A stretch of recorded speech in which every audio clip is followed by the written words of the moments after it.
Welcome back to Mailbag number 7. I'm John, a Forever DM and adventure writer at dumbestdnd.com. And today we've got a question from Sitamania, who asks, how do you properly scale encounters to make them more challenging for the group? This is a difficult question because everyone's going to handle this differently. There's a school of thought of just make every encounter deadly and see how it's going and fudge the dice if you need to. For the purists out there, you could do all the math behind the CR system, determined based on how the party is leveled, and then decide, well, okay, 18 kobolds is probably a little too much for my level 1 party at the moment. One way that I like to do this is with Kobold plus Fight Club.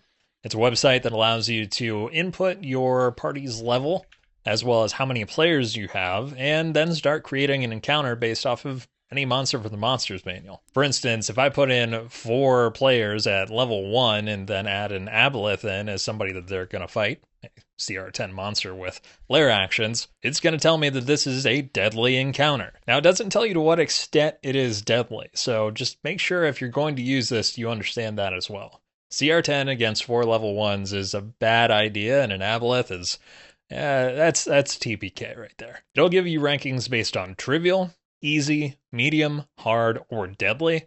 And so it's a quick way to just get an assessment of, okay, should it be 5 or 8 kobolds that I throw at the party, who, again, is level 1. Kobold plus Fight Club says 8 is probably the right amount for it to be deadly encounter. And you know what? You don't have to have all of the kobolds fight. Maybe the last 2 run away because all of their brethren have been slain, or maybe 2 of them beg for mercy and decide to put down their arms. Along with just trying to balance the CR of monsters in D&D, think too about what about the environment would create an encounter like this? And then from there, is there anything environmentally that would make it more fun? I like to use green hags and tree ants together in order to make for a interesting combination of some sort of naturalist who's out in the forest and just in touch with the trees, kind of like a hippie hag, for example. And all of them work together.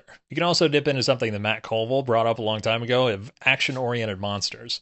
So even when you do have a small CR monster, you could add action-oriented monsters in there as well. Thousand Teeth from Ghost of Saltmarsh, for example, on its face is not a terribly difficult creature for the party to defeat, but if you add in these action-oriented bits to it, for example, when Thousand Teeth is slain, it grows roots out of itself and reanimates as a 60 HP crocodile. Sure, it's tied in place to the ground, but at the same time, it's that triggering action at the end that makes it a bit more difficult for the party. So on the surface, crocodile, okay, defeated that, but there are additional things that you as the DM know that the party doesn't. When all else fails, hey, just toss even more at them. As I mentioned with the kobolds, you can have them run away at the end. You can have ulterior motives in there as well. Oh, we just wanted to keep the jewel-encrusted helm. Now that we see that there are too many of you and not enough of us, yeah, just take it. We don't want to die. I think that's a thing that too many times we as DMs think about as well. If I have to make sure that all of them are dead and they would all fight to the end. Some monsters, yes, a lot of monsters, especially bandits or any humanoids, they're probably going to be okay with just letting it go. Live to fight another day sort of thing. Something else to do is you can throw way more at the party than they can actually handle, but don't make it about the fight itself. You can make it about some sort of engagement. You can make it about something in that environment. As I mentioned with the tree ants and the green hag, if they trigger something in the environment, let's say you go press this button or you lift this stone up from the pedestal that it's sitting on, something happens where everything around you dies. So suddenly the stone that was on the pedestal, you pull it up and blight affects the entire area, and that was all that was holding on to the lush greenness of the forest that had grown. Are you the bad guy? Seems like you are, but are you out of combat?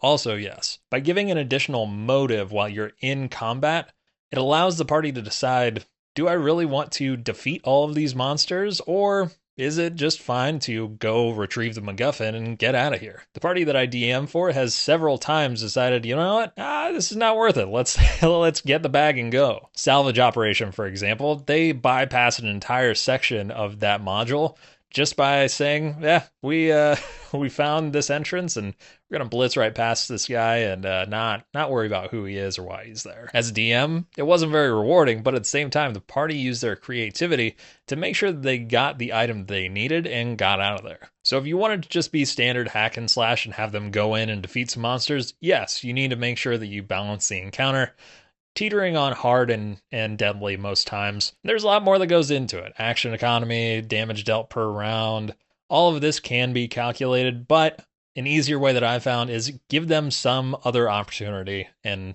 you don't have to worry about it as much. So those are a couple of ways that I've done it in the past. There are a lot more ways to do it yourself, and many others have more advice out there as well. But I'm curious, what other ways have you scaled your encounters or made them more challenging for your party in the past? Another great resource would be The Monsters Know What They're Doing. That allows you to have additional tactics as you're going into battle with these monsters as the DM. It's a huge book full of great resources. It's also all online on a blog. So if you're wanting to increase that challenge rating or you're wanting to have better battles tactically, check it out, see how it goes. Thanks again for writing into the mailbag. Love these questions, love being able to get into these answers. So be sure to toss any other questions you have down below in the comments. Obviously, subscribe if you're enjoying these, but otherwise, roll high, stay ridiculous. Until next time, thanks for watching.